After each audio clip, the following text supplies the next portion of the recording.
अस्सलाम वालेकुम नाज़रीन, उम्मीद है आप खैरियत से होंगे। अल्लाह ताला हम सब को अपने हिफ्ज़ व अमान में रखे, हमें हर तरह की जिस्मानी और रूहानी बीमारियों से महफूज रखे, आमीन। नाज़रीन, मेरे इस चैनल को सब्सक्राइब कर लें और बेल आइकन का बटन दबा लें ताकि मेरा और आपका राब्ता जो है वो बहाल रहे। आज की इस वीडियो में हम बात करने वाले हैं कि मिसाना जो है उसकी दीवार मोटी हो जाती है, सूज जाती है, जिसको thickening of the bladder wall कहते हैं। ऐसा क्यों होता है, इसकी वजूहात क्या होती हैं, इसकी अलामात क्या होती हैं, और आखिर में हम बहस करेंगे कि इसका इलाज कैसे किया जाता है। तो नाज़रीन, अक्सर औक़ात आपने देखा होगा कि जब आप अल्ट्रासाउंड करवाते हैं किसी प्रॉब्लम के लिए तो उसमें डायग्नोज़ किया जाता है कि आपके मिसाने की दीवार जो है वो मोटी हो गई है, ठीक है ना, थिक हो गई है। तो मिसाना जो है हमारा, सबसे पहले हम ये समझेंगे कि मिसाना क्या काम करता है, ये किस जगह पे वाक़ होता है और इसकी ज़िम्मेदारियाँ क्या हैं। मिसाना जो है ये बैलून की तरह होता है और गुर्दे जो यूरिन बनाते हैं वो इसके अंदर आके जमा होता रहता है और फिर इस मिसाने से पेशाब जो है वो एक नाली के ज़रिए, जिसको हम यूरेथ्रा कहते हैं, ये हमारे जिस्म से बाहर खारिज हो जाता है, ठीक है। और ये जो पानी वगैरह हम पीते हैं, गुर्दे हमारे खून को साफ़ करके जो यूरिन बनाते हैं वो इसमें आगे स्टोर होता है और फिर उसके बाद वहाँ से खारिज होता है। एक औरत जो है उसके मिसाने के अंदर 500 ml तक यूरिन जो है वो स्टोर हो सकता है और मर्द के मिसाने में 700 ml तक जो यूरिन है वो जमा हो सकता है। ये पेल्विक बोन्स जो होती हैं उनके दरमियान में पाया जाता है, कूल्हे के हड्डियों के दरमियान में होता है, जिसे पेल्विक कैविटी कहते हैं, वहाँ ये आर्गन जो है मौजूद होता है। तो जब मसाना भर रहा होता है, उसके अंदर यूरिन आके जमा हो रहा होता है, तो इसके मसल जो हैं वो हालत सुकून के अंदर होते हैं और वो एक नॉर्मल फील कर रहे होते हैं। लेकिन जब मसाने के अंदर 200 ml से 350 ml तक जो है यूरिन जमा हो जाता है तो ये मसल जो हैं मसाने के वो हरकत में आते हैं और कंट्रैक्ट होना शुरू हो जाते हैं, जिसकी वजह से मसाने के ऊपर दबाव बढ़ता है और पेशाब जो है वो उस दबाव की वजह से, यानी मसाना जो है वो कंट्रैक्ट होना शुरू हो जाता है, तो इस वजह से पेशाब मसाने से बाहर खारिज हो जाता है, ठीक है। तो जब ये कोई मर्ज़ ऐसा हो जिसमें मिसाल के तौर पे मसाने के अंदर कोई इन्फेक्शन हो गई है, कोई सोजश हो गई है, तो फिर इसमें चेंजेस आना शुरू हो जाती हैं। तो मरीज़ को चाहिए कि जब उसके यूरिन की रूटीन जो है वो चेंज हो जाए, उसको बार बार यूरिन आ रहा है या उसको जल्दी करना पड़ रही है या उसको इस तरह का कोई मसला आ रहा है, तो उसको चाहिए कि वो डॉक्टर से रब्ता करें और अपना चेकअप करवाएं ताकि उनके अंदर कोई प्रॉब्लम तो नहीं आ रहा। नॉर्मल हालत के अंदर जब यूरिन के अंदर मसाने के अंदर यूरिन जमा हो रहा होता है और वो नॉर्मल हालत में होता है या खाली होता है मसाना, तो उस वक्त उसकी जो मोटाई होती है उसकी दीवार की वो 2.76 mm होती है। और जब मसाना जो है वो उससे यूरिन से भर जाता है तो उसकी दीवार की मोटाई कम हो जाती है और वो 1.55 mm रह जाती है, यानी दीवार पतली हो जाती है फैलाव की वजह से, ठीक है। लेकिन अगर मरीज़ को पेशाब करने के लिए ज़ोर लगाना पड़े, क्योंकि ये जो मसला है ना ये कई सारे प्रॉब्लम की वजह से होता है। मसलन अगर उस मरीज़ को सुजाक हो गया है, उसको सिस्टाइटिस हो गया है, यानी मसाने में सोजश हो गई है, तो उसकी या मरीज़ को पेशाब करने के लिए ज़ोर लगाना पड़ता है, मसाना फुल कंट्रैक्ट होकर पेशाब खारिज कर सकता है, तो इससे उसकी दीवारें जो हैं वो मोटी होना शुरू हो जाती हैं। तो इसके अलावा भी और इसकी बहुत सारी वजूहात हैं जो हम अभी ज़िक्र करने वाले हैं। तो नाज़रीन, अगर हम इसकी वजूहात का ज़िक्र करें तो सबसे ज़्यादा या सबसे पहली जो वजह है उसकी वो है UTI, यूरिनरी ट्रैक्ट इन्फेक्शन जो है वो इसकी एक बहुत बड़ी वजह है। और ये इन्फेक्शन जो है ये बैक्टीरिया की वजह से होती है और ये बैक्टीरिया जो है ये यूरेथ्रा के ज़रिए और पेशाब की नाली के ज़रिए ये मसाने तक पहुँच जाते हैं और मसाने से ये गुर्दे तक भी जा सकते हैं ये इन्फेक्शन जो है। तो इस तरह करके, और ये इन्फेक्शन जो है ये औरतों में, मर्दों की निस्बत औरतों में ज़्यादा होती है। फिर ये है कि अगर मसाना में सोजश आ गई है, उसको मरीज़ को सिस्टाइटिस हो गया है, उसके गुर्दे में इन्फेक्शन हो गई है, उसको मरीज़ को अगर सुजाक हो गया है, तो ये उसकी दीवारें जो हैं वो मोटी हो जाएंगी। और अगर मसाने का कैंसर है, मसाने की रसौली है, और पेशाब वाली नाली बार बार कैथेटर बार बार लगवाने की वजह से भी ये प्रॉब्लम जो हो जाता है, कीमोथेरापी की वजह से ये मसला हो सकता है। फिर ये है जो ब्लैडर आउटलेट ऑब्स्ट्रक्शन जो होती है कि अगर मसाना जो है वो पूरी तरह खाली नहीं हो रहा, जैसे प्रोस्टेट ग्लैंड की वजह से हो सकता है कि अगर किसी मरीज़ के प्रोस्टेट ग्लैंड जो है वो सूजा हुआ है तो, और उसके अंदर यूरिन जो है वो पूरा खारिज नहीं होता, मसाना पूरा खाली नहीं होता, तो उसकी वजह से भी मसाने की दीवारें जो हैं वो मोटी हो जाती हैं और उनमें एक तरह की स्वेलिंग पैदा हो जाती है। तंबाकू नोशी की वजह से ये मसला हो सकता है। मसाने से अगर खून आ रहा है, हेमोरेजिक जो प्रॉब्लम होती है, ब्लैडर जिसको हम कहते हैं, कि मसाने से अगर खून आ रहा है या उसमें सोजिश की वजह से उसमें खून आ रहा है, तो उसकी वजह से भी मसाने की जो दीवार है वो मोटी हो जाती है। अब नाज़रीन हम बात करते हैं कि इसमें जो इसकी अलामत क्या होती हैं। तो ऐसा मरीज़ जिसके मसाने की दीवार मोटी हो चुकी है, एक तो उसको यूरिन बार बार आएगा, पेशाब के साथ जलन होगी, दर्द होगा, और मरीज़ को थोड़ा सा भी पेशाब आया हुआ है तो वो उसको रोक नहीं पाएगा, उसकी हाजत जो है उसको बार बार होगी। जैसे मैंने पहले अर्ज़ किया ना कि जब मसाना की दीवार मोटी हो जाती है तो उसकी कैविटी जो है मसाने की, उसके फैलने की जो एक कैपेसिटी है वो भी कम हो जाती है, और उसकी वजह से चाहिए जाए कि मरीज़ को 200 ml तक जो है मिलीलीटर तक जो यूरिन अगर आता है उसमें और उसको हाजत हो, लेकिन तो वो थोड़ा सा पेशाब भी जमा हो जाता है तो उसको हाजत होना शुरू हो जाती है। यार ओवर सेंसिटिविटी भी हो जाती है इसकी वजह से, और बार बार मरीज़ को हाजत होती है, पेशाब को रोक नहीं सकता, पेशाब जो है वो गदला आता है और उसमें से बहुत बुरी तरह की स्मेल आती है। तो ये है नाज़रीन इसकी कुछ अलामत। अगर आपको इस तरह की अलामत फ़ील होती हैं तो आपको चाहिए कि आप फ़ौरन डॉक्टर से रब्ता करें और इसकी तशख़ीस कराएं कि आपको ये क्यों हो रहा है। नाज़रीन अब हम बात करते हैं कि अगर किसी मरीज़ का मसाना जो है उसकी दीवार अगर मोटी हो गई है या उसमें सोजिश पैदा हो गई है, तो ऐसे मरीज़ को एहतियाती तदाबीर क्या अख्तियार करनी चाहिए। क्योंकि अगर आप कुछ एहतियात करते हैं और कुछ चीज़ों का ध्यान रखते हैं तो इस मर्ज़ को काफ़ी हद तक कंट्रोल किया जा सकता है। सबसे पहले आपने क्या करना है कि जो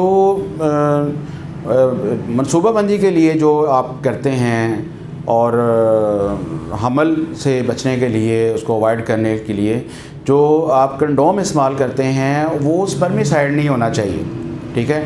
वो नॉन स्पर्मिसाइड लुब्रिकेटेड कंडोम जो है वो इस्तेमाल करें। पानी जो है वो ज़्यादा पिएं, दिन में कम से कम 6 से 8 गिलास जो है वो पानी पीना चाहिए। और जो आपने ज़ेरे जामा जो आप पहनते हैं, अंडरवियर जो पहनते हैं, वो रेशमी नहीं होना चाहिए, वो कॉटन का होना चाहिए और उसको आपको डेली चेंज करना चाहिए। और दूसरी बात एक बड़ी अहम ये है कि जब आप नहाते हैं तो आपको टब में बैठ के नहीं नहाना चाहिए, बल्कि आपको शावर लेना चाहिए। और टब में नहाना यानी उससे कई तरह की इन्फेक्शन हो जाती है, तो उससे अवॉइड करना चाहिए। अब मरीज़ को चाहिए कि वो हमबिस्तरी से पहले और बाद में यूरिन ज़रूर करे। जैसे ही पेशाब की हाजत होती है उसको फ़ौरन पेशाब करना चाहिए, उसको रोकना नहीं चाहिए, ठीक है ना जी। और यानी कई दफ़ा ऐसा होता है कि बार बार मरीज़ को आदत होती है और फिर बंदा पानी कम पीता है कि जी मुझे बार बार वाशरूम जाना पड़ता है। तो ऐसा नहीं करना, आप पानी पिएँ, लेकिन जैसे ही आदत होती है फ़ौरी तौर पे जाके आप यूरिन करके आएँ। और ऐसी ख़वातीन जो कि इंदाम नहानी की जो वजाइना की जो सफाई के लिए ब्रशेस वगैरह इस्तेमाल करती हैं, उसमें सिरका वगैरह यानी बेकिंग सोडा वगैरह यूज़ करती हैं, तो उनको वो नहीं करना चाहिए। उसकी वजह से भी कई दफ़ा इन्फेक्शन हो जाती है। और जब ख़ास तौर पे लेडीज़ के अंदर जब वो अपने जिस्म की सफाई करें तो उनको चाहिए कि वो आगे से पीछे की तरफ सफाई करें, ठीक है ना जी। तो कई दफ़ा ऐसा होता है कि रेक्टल एरिया के अंदर जो पखाने के कुछ असरात होते हैं या सफाई नहीं हुई होती, तो उसके कुछ बैक्टीरिया जो हैं वो भी पेशाब वाली जगह पे आके लग जाते हैं और उनके अंदर जाने का खदशा होता है। तो इसलिए हमेशा कोशिश होनी चाहिए कि फ्रंट से बैक की तरफ जो है वो आप सफाई करें। नाज़रीन, अब हम बात करते हैं कि इस मर्ज़ का होम्योपैथी में क्या इलाज है। तो नाज़रीन, होम्योपैथी में 264 से ज़्यादा मेडिसिन जो हैं वो इस मर्ज़ के लिए इस्तेमाल होती हैं। मसाने की सोजश के लिए, मसाने की जो दीवार है उसके मोटा होने की वजह के लिए, उसकी इन्फेक्शन के लिए, गुर्दों की इन्फेक्शन के लिए। तो लेकिन फिर वही बात जो मैं हर वीडियो में आपको बताता हूँ कि दवा की जो सिलेक्शन है, उसका जो चुनाव है, वो हम सिर्फ मर्ज़ के नाम पे नहीं कर सकते। ठीक है ना जी। मर्ज़ के लिए ये बात अपनी जगह पे सही है कि सबसे पहले मर्ज़ का जानना ज़रूरी है। ठीक है ना जी, कि ये मर्ज़ क्यों हो रहा है, उसकी वजूहात क्या हैं, अलामत क्या हैं, ये जानना इंतहाई ज़रूरी है। उसके बाद हमने मरीज़ की मजमूई सिम्टम भी देखने हैं, टोटलिटी ऑफ सिम्टम को भी हमने देखना है कि उस मरीज़ का मिजाज कैसा है, उस मरीज़ को कौन सी चीज़ सूट करती है, किस चीज़ से उसकी तकलीफ़ ज़्यादा होती है। आजकल मैंने देखा है कि कुछ लोग जो अपने आप को स्कॉलर समझते हैं, वो ऐसी मिस गाइडेंस जो है ना वो पैदा कर रहे हैं कि जी आप सिर्फ मर्ज़ का नाम लें, आप मर्ज़ के नाम पे दवाई सेलेक्ट करें, आप मर्ज़ के नाम पे ये करें। और मुझे इंतहाई अफसोस से कहना पड़ता है कि जो हमारे काबिरीन हैं, जो इस फील्ड के बड़े लोग हैं, जिन्होंने इस फील्ड के लिए, होम्योपैथी के लिए अपनी पूरी ज़िंदगी वक्फ की और उनकी रिसर्च की वजह से, उनकी मेहनत की वजह से होम्योपैथी हम तक पहुंची है, तो वो लोग उनको भी कंडेम कर रहे होते हैं कि जी, और नाम लेते हुए भी मुझे अफसोस से कहना पड़ता है कि वो उनका कोई अदब से नाम नहीं लेते। कि मोहतरम, बात ये होनी चाहिए कि आपकी फ़ील्ड का जो एक शख्स है वो कोई भी है, मैं समझता हूँ कि मुझसे हर एक बंदा जो है वो ज़्यादा अफजल है, मुझसे हर एक बंदा जो है वो ज़्यादा काबिल है। ठीक है, तो जब भी आप अपने काबिरीन का नाम लें, उन लोगों का नाम लें जिन्होंने होम्योपैथी को हमसे मुतारफ़ करवाया, जिन्होंने मेहनत की इसके ऊपर, जिन्होंने तकलीफ़ें उठाई। ठीक है ना जी, और एक ऑनरेबल प्रोफेशन हमें दिया। हम जब भी उनका नाम लें इंतहाई अदब और एहतराम से लें। ठीक है ना जी। और दूसरी बात यह है कि मैं सारे लोगों के लिए बात बताना चाहता हूँ कि मर्ज़ का जानना इंतहाई ज़रूरी है, इस बात से कोई इनकार नहीं है। ठीक है, लेकिन दवा की सिलेक्शन जो है वो मर्ज़ के नाम के बेस पे नहीं होगी। ठीक है ना, ये अक्सर औक़ात बहस चलती है, मैं उस तरफ जाना नहीं चाहता कि आप अक्सर औक़ात एक सवाल आया होता है फ़ेसबुक पे भी और वैसे भी कि जी दवाई जो है वो मर्ज़ के नाम पे देनी है या मरीज़ को देनी है या इस तरह करना, ये नहीं है। मैं इस वीडियो में, हालांकि ये मेरा टॉपिक नहीं है, लेकिन मैं थोड़ा सा आपको बता दूं कि जब आप टोटलिटी ऑफ सिम्टम की बात करते हैं, जब आप टोटलिटी ऑफ सिम्टम्स की बात करते हैं तो उसमें मरीज़ के माइंड सिम्टम भी आते हैं, उसमें मरीज़ की पैथोलॉजिकल जो उसकी बॉडी के अंदर चेंजेस आई हुई हैं, जो मर्ज़ की वजह से आई हुई हैं, वो चीज़ भी आती है। उसमें काजेशन भी आती है कि मरीज़ को ये प्रॉब्लम क्यों हुआ है। ठीक है ना, वो बैक्टीरियल इन्फेक्शन की वजह से हुआ है तो उसका ट्रीटमेंट और होगा। अगर वो मौसम की तगैयर और तब्दीली की वजह से हुआ है, ठंडी चीज़ खाने की वजह से हुआ है तो मेडिसिन और होंगी, गर्म चीज़ खाने की वजह से हुआ है तो मेडिसिन और होंगी। तो बहरहाल ये मैं असल में दूसरी साइड पे ज़रा जा रहा हूँ। इंशाल्लाह मैं कोशिश करूँगा कि पूरे एक वीडियो इस टॉपिक के ऊपर बनाऊँ और आप लोगों की खिदमत में रखूँ। तो नाज़रीन, आज हम जिस दवा की बारे में बात करने वाले हैं, जो कि ब्लैडर वाल की थिकनेस की वजह के लिए इस्तेमाल होती है, उसकी मोटा हो जाने के लिए इस्तेमाल होती है, वो है कोपेवा ऑफिशिनेलिस। ये मेडिसिन जो है ये सदियों से इस्तेमाल होती आ रही है। ठीक है ना जी, और इसको होम्योपैथी के अलावा बाकी जो पैथीज़ हैं जैसे हर्बल है, एलोपैथी में भी इसको इस्तेमाल किया जाता है, लेकिन उसका तरीक़ेकार डिफरेंट है। ठीक है ना जी, हमारी मेडिसिन जो है वो एक होम्योपैथिक का मेडिसिन बनाने का जो तरीका है, जो पोटेंटाइजेशन है, उसके मुताबिक हम उसको पोटेंसी बनाते हैं और फिर उसको इस्तेमाल करते हैं। तो ये मेडिसिन जो है इसका बलगमी झिल्लियों के ऊपर बहुत गहरा असर है, ठीक है जी। और ये बलगमी झिल्लियाँ जो हैं ये ख़ास तौर पे यूरिनरी जो सिस्टम है हमारा, उसकी बलगमी झिल्लियाँ जो हैं, मसलन मसाने के अंदर की जो झिल्लियाँ हैं, इस तरह गुर्दे के ऊपर और इस तरह यूरिथ्रा के ऊपर इस दुआ का बहुत ज़्यादा गहरा असर है। और इसकी वजह से वो म्यूकस ज़्यादा बनती है, पस बनती है, उसके अंदर झिल्लियाँ ज़्यादा रतूबत छोड़ती हैं।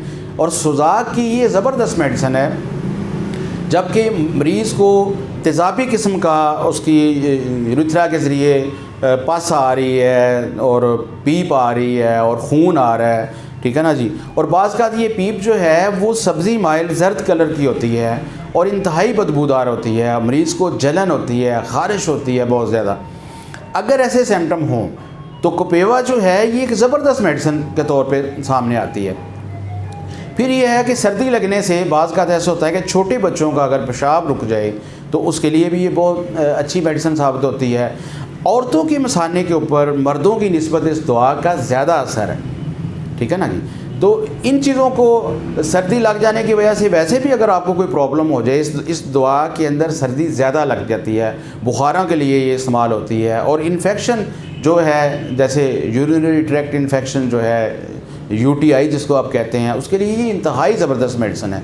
लेकिन ये काम उसी वक्त करेगी। फिर अब बात आपको ज़हन में रख लेनी चाहिए कि ये काम सिर्फ उसी वक्त करेगी जब इसके सिम्टम जो हैं और मरीज़ के सिम्टम वो आपस में मिलते होंगे।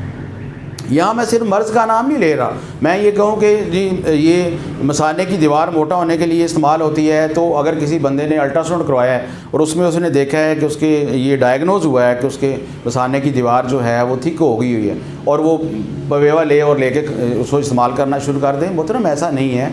जैसे मैंने बताया कि 264 से ज़्यादा मेडिसिन जो हैं वो इस मर्ज़ के लिए इस्तेमाल होती हैं, तो उनमें से हमने मरीज़ की सिम्टम देखनी है कि कौन सी हैं, ठीक है ना जी। और मर्ज़ कौन सी दुआ उस मरीज़ की अलामत के साथ मैच कर रही है। तो कोपेवा में ये होता है कि मरीज़ को बार बार पेशाब आता है और उसको हाजत बार बार होती है, उसको वो हाजत को रोक नहीं सकता। एक अहम बात जो ये है कि इसके पेशाब के अंदर जाग बहुत पैदा होती है। और नाज़रीन आपको पता है कि यूरिन के अंदर जाग उस वक्त पैदा होती है जब यूरिन में प्रोटीन आ रही हो या पस आ रही हो, ठीक है ना। तो उस वक्त जब मरीज़ पेशाब करता है तो उसको बहुत ज़्यादा उसमें जाग पैदा होती है।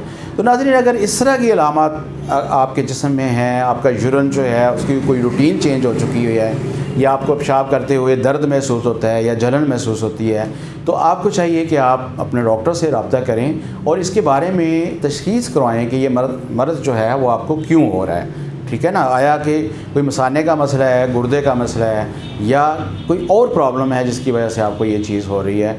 उम्मीद है नाज़रीन आपने इस वीडियो से काफ़ी कुछ गेन किया होगा। आप हमें अपनी दुआओं में याद रखें और नाज़रीन इसमें कमेंट्स ज़रूर किया करें कि आपको ये वीडियो कैसी लगी, ठीक है ना। अगर आप इसके बारे में मज़ीद कुछ जानना चाहते हैं तो आप मैं वहाँ कमेंट कर सकते हैं, मैं इंशाल्लाह इसका ज़रूर आपको जवाब दूँगा।